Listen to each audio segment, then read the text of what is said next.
అయిపోయింది ఒకటి తీసుకొని వెళ్ళిపోతాం అన్న. మీరు ఎంగ జరుగురన్నా రైడన్నా తుర్కపల్లి గ్రామంలో ప్రారంభించడం జరిగింది. రామన్పేటలో ఉన్న ఎగ్జిస్టింగ్ హాస్పిటల్ కమ్యూనిటీ హెల్త్ సెంటర్గా అప్గ్రేడ్ చేశారు.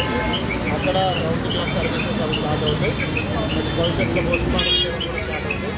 ప్రాథమిక ఆ సేవలు మాత్రం తుర్కపల్లికి షిఫ్ట్ చేయడం జరిగింది. ప్రతిక టీకా కార్యక్రమం తుర్కపల్లికి షిఫ్ట్ చేయడం జరిగింది.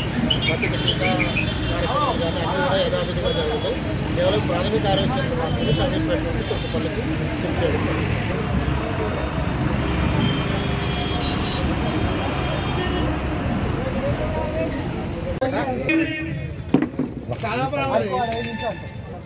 ఇప్పుడు నేనేమో అన్ని జిల్లాంతా తిరగాల్సి వస్తుంది.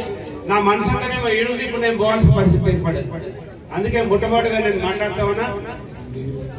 మరి ఈరోజు తుర్కపల్లి గ్రామానికి ప్రాథమిక ఆరోగ్య కేంద్రం వచ్చిందంటే దీని వెనకాల కూడా రాబోతుందని సందర్భంగా తెలియజేస్తా ఉన్నా.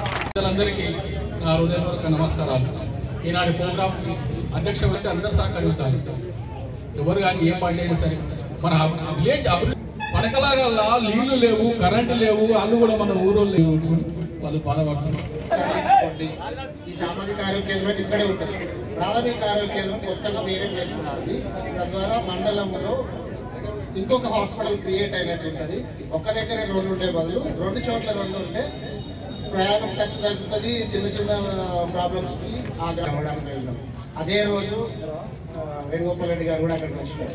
ఆ రోజు నుంచి డిసెంబర్ నుంచి ఈ డిసెంబర్ దాకా ఆయన తిరిగిన నెట్లు లేవు, ఎక్కడి గడపలేవు. అక్టోబర్లో దాన్ని సాధించుకున్నారు. అక్కడి నుంచి ఇక్కడికి కూడా కొద్దిగా కష్టపడ్డారు.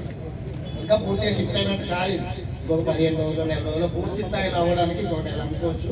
కానీ మినిమం ఓపీ సర్వీసెస్ ఇవన్నీ అయితే మనం స్టార్ట్ చేస్తాం. ఇంత మంచి అవకాశం నాకు 24 ఏళ్ళ సర్వీస్లో కల్పించింది వేణుగోపాల్ రెడ్డి గారే. ఇదే ఫస్ట్ టైం ఒక సభలో మాట్లాడడం, ఒక గుర్తింపు పొందడం నా సర్వీస్ అది తుర్కపల్లి గ్రామానికి నా వల్ల మీకు సహాయం జరిగినందుకు చాలా సంతోషపడుతున్నా. నేను కూడా జీవితంలో గుర్తు పెట్టుకుంటాను. ధన్యవాదాలు. ఈ ప్రైమరీ హెల్త్ సెంటర్ కొరకు ఒక పట్టుబడి విక్రమార్కులు లాగా సుమారు నాకు తెలిసి ఒక 6 నెలలు ఎప్పుడు నాకు ఇంటి దగ్గరకు వచ్చినా కానీ నేను హాస్పిటల్ వరకు వచ్చిందంత తిరిగి కష్టపడి సాధించినందుకు నేను హృదయపూర్వకంగా ధన్యవాదాలు.